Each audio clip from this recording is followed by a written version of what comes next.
Sœur Béatrice avait 71 ans lorsqu'elle commit une erreur qui allait tout changer. Ce n'était ni prévu ni prémédité.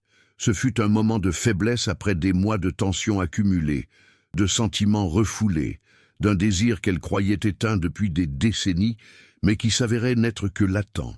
Et dans l'obscurité d'un après-midi d'août à Toulouse, elle céda à ce contre quoi elle luttait depuis près d'1 an. Tout a commencé en septembre précédent, lorsque Théo Rousseau s'est présenté comme bénévole au couvent de la Miséricorde. Architecte de 29 ans, il avait quitté le monde de l'entreprise pour travailler avec des ONG. Grand, les épaules larges, les cheveux bruns toujours légèrement ébouriffés, une barbe de 3 jours lui donnait un air un peu négligé mais séduisant. Ses yeux verts observaient le monde avec une intensité tranquille. Il venait 3 fois par semaine pour participer à un projet de rénovation dans une ancienne aile du couvent. Béatrice coordonnait le projet. 53 ans dans l'ordre religieux, depuis l'âge de 18 ans, elle était une administratrice efficace. Le travail était son domaine. Elle veillait au bon fonctionnement de l'ensemble des activités, à l'organisation de chacun et au respect des délais. Théo, quant à lui, était censé être un simple bénévole, compétent mais impersonnel. Sauf que ça n'a pas toujours été comme ça. Lors de la première réunion de planification, Béatrice présenta un programme détaillé. Théo l'écouta attentivement, puis suggéra avec tact des ajustements. Non pas avec irrespect, mais avec assurance. Il possédait une expertise qui lui faisait défaut. Béatrice, qui acceptait rarement les corrections, se surprit à acquiescer. Ses suggestions étaient pertinentes. Elles amélioraient son plan. C'était rafraîchissant. Un homme qui la traitait comme une professionnelle à part entière et non comme une vieille nonne à supporter. Les premières semaines furent strictement professionnelles. Théo travaillait, Béatrice supervisait. Les conversations portaient sur le projet, matériaux, échéanciers, budget, rien de personnel. Mais il y eut des moments, des regards qui s'éternisaient, une proximité physique lorsqu'ils examinaient ensemble les plans, des mains qui se frôlaient par inadvertance en se passant des outils, des moments que Béatrice tenta d'ignorer mais qui la hantèrent. Octobre, le projet avançait bien. Théo a fait preuve non seulement de compétences techniques, mais aussi d'une réelle bienveillance envers les sœurs âgées. Il a aidé sœur Marie à monter les escaliers. Il a réparé la chaise cassée de sœur Isabelle sans qu'on le lui demande. Il a apporté du café supplémentaire à sœur Claire, qu'il oubliait toujours de boire. De petits gestes, certes, mais révélateurs de son caractère. Béatrice les observait de loin. Elle remarquait sa façon d'interagir, sa patience face aux questions incessantes de sœur Anne, atteinte d'une légère démence, la manière dont il écoutait les longs récits de sœur Marguerite sur le bon vieux temps. Non seulement il tolérait, mais il appréciait sincèrement la compagnie des femmes âgées, chose rare chez un homme de 29 ans. C'est en novembre que les conversations entre Béatrice et Théo prirent un tournant personnel. Un après-midi pluvieux, le travail s'interrompit prématurément en raison d'un problème d'approvisionnement en matériel. Ils étaient seuls dans un petit bureau, en train d'examiner des documents, lorsqu'il lui demanda, l'air de rien, « Avez-vous toujours voulu être religieuse ?» Une question simple, mais lourde de sens. Béatrice hésita. Honnêtement, elle aurait dû répondre non, mais l'avouer à un inconnu, à un jeune homme. Elle opta pour une vérité partielle. « Je suis entrée jeune. À 18 ans. » C'était différent à l'époque. Moins de choix, plus d'attentes.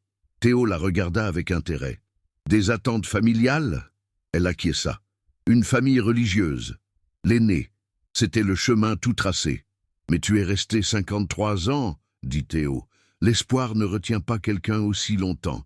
Tu as dû trouver quelque chose d'utile. » Béatrice réfléchit. « J'ai trouvé un but, une communauté, la sécurité.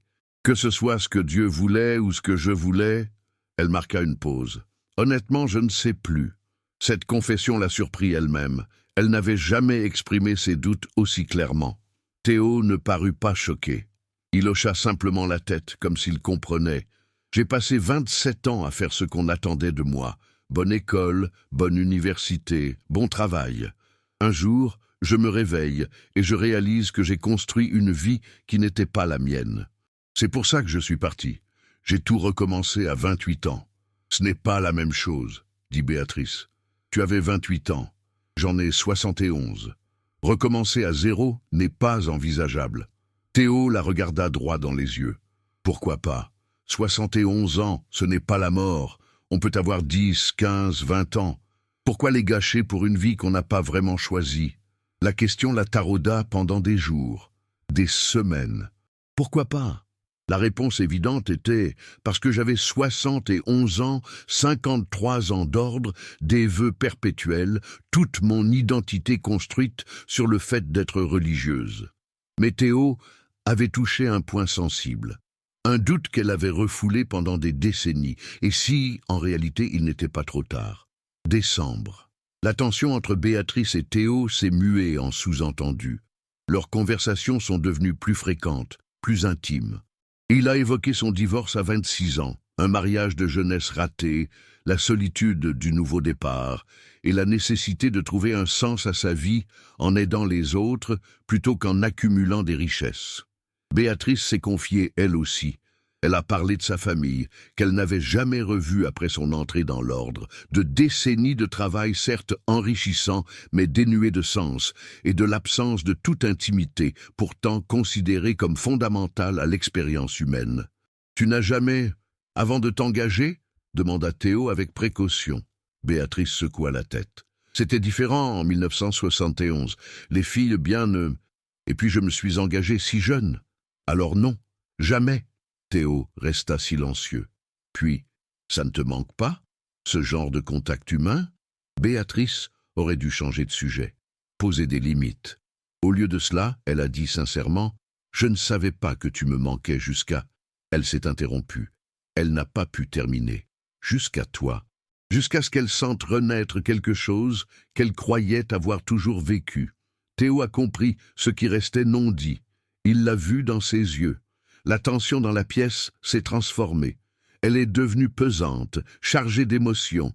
Il n'a pas fait le premier pas, elle non plus, mais la limite était franchie. La reconnaissance mutuelle d'une attirance impossible. Janvier. Béatrice tenta de prendre ses distances. Elle confia la surveillance de Théo à sœur Marie. Elle évitait de se retrouver seule avec lui, mais le projet était vaste, complexe. Inévitablement, ils devaient se concerter. Chaque interaction était un supplice, une conscience constante d'un désir inassouvi. C'est Théo qui, finalement, l'a confronté en février. « Tu m'évites. » Ce n'était pas une accusation, juste un constat. Ils étaient dans l'atelier, à l'arrière, en train de vérifier des matériaux, en fin d'après-midi. Les autres sœurs étaient à leur prière du soir. Ils étaient seuls. Béatrice ne l'a pas nié. C'est mieux ainsi. Théo. Pourquoi? Elle. Tu sais pourquoi? Il s'approcha. Pas trop près, mais suffisamment pour qu'elle sente sa présence. Dis-le à voix haute. Une voix basse et insistante. Béatrice le regarda. Parce que j'éprouve des sentiments que je ne devrais pas avoir. Pour un homme de 42 ans, mon cadet. Parce que j'ai 71 ans, des vœux et toute une vie à dire que c'est impossible. Mais quand tu es près de moi, je n'arrive plus à réfléchir clairement. Silence. Puis Théo. Tu crois que c'est juste toi? Ça fait des mois que je lutte. J'essaie d'être respectueux, professionnel. Mais toi, ce n'est pas l'âge que je vois. C'est l'intelligence, la force, l'honnêteté, la façon dont tu gères tout sans perdre ta compassion, la façon dont tu traites les gens. Tu ris rarement, mais quand tu le fais, ton visage se transforme. C'est fascinant. Béatrice sentit les larmes lui monter aux yeux. « Tu ne peux pas dire ça. » Lui. « Pourquoi pas? C'est vrai. » Elle. « Parce que ça rend l'impossible encore plus douloureux. Tu as 29 ans, toute une vie. Tu ne peux pas la gâcher pour une nonne de 71 ans. » Théo. « Arrête de décider de ce que je peux faire ou ne pas faire. Si je te choisis, qui es-tu pour dire que c'est du gâchis? » La discussion se poursuivit. Aucune solution ne fut trouvée. Seulement la reconnaissance que les sentiments étaient réciproques et irréconciliables. Théo finit par partir. Béatrice resta seule dans l'atelier, pleurant pour la première fois depuis des années. Mars. Le projet touchait à sa fin. Encore quelques semaines et Théo n'aurait plus aucune raison de venir. Béatrice était soulagée d'une partie. La tentation était passée, mais elle était aussi anéantie. Le lien unique qu'elle avait tissé avec elle était rompu. Avril, dernière semaine de travail. Théo et Béatrice gardaient une distance douloureuse. Instruits, professionnels, malheureux. Les autres sœurs percevaient la tension, mais n'en comprenaient pas la cause. C'est hier après-midi que tout a basculé. Le projet était officiellement terminé. Théo avait rangé ses outils. Il était venu dire au revoir. Il trouva Béatrice seule dans une petite chapelle à l'arrière. Elle était assise sur un banc, la tête baissée. Il s'arrêta à l'entrée. « Puis-je entrer ?» Elle acquiesça. Il s'assit à côté d'elle, gardant une distance respectueuse. « Je ne veux pas partir, » dit-il simplement. « Béatrice, mais tu dois partir. » Lui, « Seulement si tu dis catégoriquement qu'il n'y a aucune possibilité, que tes sentiments sont totalement à sens unique, que tu n'envisageras jamais de quitter l'ordre. » Béatrice se tourna vers lui. « Tu me demandes de laisser les choses en l'état pour toi, Théo ? » « Non, je te demande de réfléchir à la possibilité de laisser les choses en l'état pour toi, parce que tu mérites de choisir ta vie. Parce que 53 ans dans un endroit où tu es entré par attente et non par désir, c'est bien assez. Si, après ton départ, tu souhaites explorer quelque chose avec moi, j'en serai honoré. Mais même si ce n'est pas le cas, tu mérites la liberté. » Ces paroles brisèrent quelque chose en elle. Un mur qu'elle avait érigé pendant des mois, des années, des décennies. Elle se leva brusquement. « Viens avec moi !» Une voix étrange, tendue. Théo se leva, perplexe. « Où ça ?» Elle ne répondit pas. Elle se contenta de marcher. Il le conduisit à travers des couloirs qu'il connaissait parfaitement, vers la partie ancienne du couvent, rénovée mais encore vide, vers un débarras au sous-sol, sans fenêtre, obscurité totale, hormis une faible lumière, une lourde porte qui étouffait les bruits. « Pourquoi sommes-nous ici ?» demanda Théo. Sa voix avait changé. Il avait compris d'une certaine manière. Béatrice verrouilla la porte derrière eux. Elle se tourna vers lui dans la pénombre. « Parce que j'ai 71 ans et que j'en ai passé 53 à suivre des règles, à vivre dans la peur, à renier tout ce qui, en moi, était humain au lieu d'être sacré. Et je ne peux pas te laisser partir sans au moins une fois... » Il n'acheva pas sa phrase. Théo fit un pas vers elle. « Béatrice. » Mais pour la première fois, il l'appelait par son prénom, sans titre. « Tu es sûr, parce que si on fait ça, il n'y aura pas de retour en arrière. Surtout pour toi. » Elle, « Je sais, je m'en fiche. Pour une fois dans ma vie, je veux choisir ce que je veux sans craindre les conséquences. » Il réduisit la distance qui les séparait. Il leva la main et lui caressa doucement le visage. C'était la première fois qu'il se touchait autrement que par effleurement. Sa peau était chaude. Elle ferma les yeux, savourant cette sensation. « Tu es belle, » murmura-t-il. Elle rit amèrement. « J'ai 71 ans. Je ne le suis pas. » Lui, à mes yeux, si. Puis, il l'embrassa. Doucement d'abord, puis plus profondément. Béatrice, qui n'avait jamais été embrassée depuis 71 ans, répondit instinctivement. Ses mains sur sa taille, les siennes sur sa poitrine. Des années de célibat, de déni, de désir refoulé, libéré en un instant. Ce n'était pas une scène de film. Ce n'était ni parfait ni gracieux. Le corps d'une femme de 71 ans ne fonctionne pas comme celui d'une jeune femme de 29 ans. Mais c'était réel, humain. Un lien que Béatrice ne s'était jamais autorisé. Dans l'obscurité de cette chambre, Théo la traitait non pas comme une nonne ou une vieille femme, mais comme une femme désirable.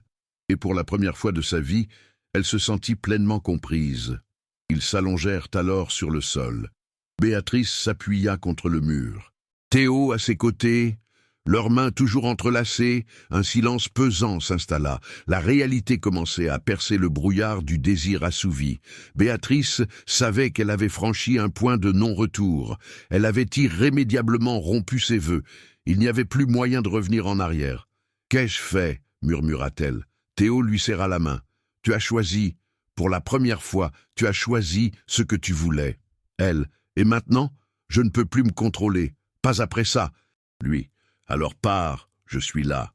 Quelle que soit la décision que nous prendrons, ensemble ou séparément, tu ne l'affronteras pas seul. » Elles retournèrent séparément dans leurs quartiers respectifs.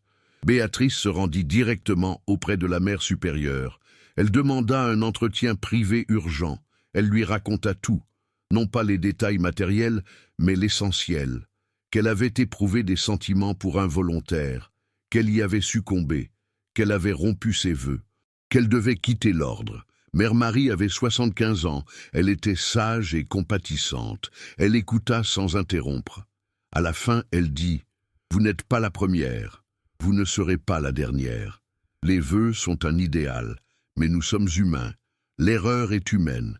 Béatrice, ce n'était pas une erreur, c'était un choix. C'est différent. » Mère Marie acquiesça. « Oui, et plus honnête. Voulez-vous une dispense ?» Béatrice. « Oui. » Le processus commença. Il prendrait des mois. Pendant ce temps, Béatrice restait au couvent, mais tout le monde savait qu'elle allait partir. Certaines sœurs la soutenaient, d'autres la jugeaient sévèrement. Théo gardait une distance respectueuse, mais lui envoyait des messages de soutien. La dispense fut approuvée en août, 1 an après sa rencontre avec Théo. Béatrice quitta officiellement l'ordre à 72 ans. 54 années de vie religieuse s'achevèrent sur un choix fait dans une pièce obscure. Théo attendait, non pas la promesse d'un amour éternel, mais une amitié solide et un avenir. Leur relation débuta avec prudence. La différence d'âge représentait un véritable défi, non seulement physique, mais aussi générationnel. Elle venait d'un monde pré-Internet, lui d'un natif du numérique. Les conflits culturels étaient inévitables, mais ils ont persévéré car leur lien était authentique, fondé sur le respect mutuel, l'admiration et, oui, une attirance qui transcendait l'âge. À 73 ans, Béatrice a vécu des choses que la plupart des gens vivent à 20 ans. Son premier appartement, sa première véritable relation amoureuse, son premier Noël hors d'un couvent. C'était difficile, souvent terrifiant, mais aussi libérateur. À 30 ans, Théo ne voyait pas son âge comme un obstacle. Il voyait une personne fascinante qui avait survécu à des décennies d'une vie qu'elle n'avait pas choisie et qui avait enfin le courage de vivre pleinement. Les regards insistants dans la rue étaient inévitables. Les remarques cruelles étaient fréquentes. La famille de Théo, il n'avait pas grand-chose, mais elle existait, était horrifiée. Ses amis ne comprenaient pas. Les anciennes religieuses avaient des avis partagés. Mais Béatrice et Théo ont construit leur vie malgré le jugement. 3 ans plus tard, à 75 et 32 ans, ils étaient toujours ensemble. Non sans difficulté. La santé de Béatrice commença à décliner naturellement. Théo prenait parfois le relais. La situation était complexe. Mais l'amour né dans une chambre sombre, lors d'un moment de faiblesse, s'était mué en un véritable couple. Béatrice réfléchit, se retournant sur son passé sans regret complet. Elle avait rompu des vœux sacrés. Elle avait cédé au désir alors qu'elle aurait dû résister. Mais elle avait aussi, enfin, choisi une vie qui lui était propre. Théo lui avait offert non seulement l'amour, mais aussi un miroir, lui montrant qu'elle méritait d'être vue, désirée, choisie. La pièce sombre où tout avait basculé n'était plus qu'une pièce. Mais dans son souvenir, c'était un lieu de libération. Là où, à 71 ans, après une vie de déni, elle s'était enfin autorisée à être humaine. Faible, peut-être, mais aussi courageuse. Car admettre le désir, y céder malgré tout, dire non, était une forme particulière de courage. Théo disait toujours n'avoir aucun regret. Tu m'as appris que l'amour n'a pas d'âge, qu'il n'est jamais trop tard pour choisir le courage plutôt que le conformisme, qu'un moment de faiblesse peut aussi être un moment de force immense. Et Béatrice finit par le croire, que l'entraîner dans l'obscurité n'était pas qu'une question de désir physique. Il s'agissait de sortir enfin des ténèbres d'une vie inachevée pour accéder à la lumière de l'authenticité. Même si cette lumière parvenait par un chemin tortueux et scandaleux, leur histoire n'était pas universelle, elle ne devait pas servir de modèle, mais c'était la leur, authentique, complexe, imparfaite, un amour né de la transgression, mais qui s'est mué en engagement. Et à 76 ans, Béatrice pouvait l'affirmer avec sincérité, cela en valait la peine. Chaque épreuve, chaque difficulté, chaque instant de doute. Au final, cela valait la peine d'avoir vécu.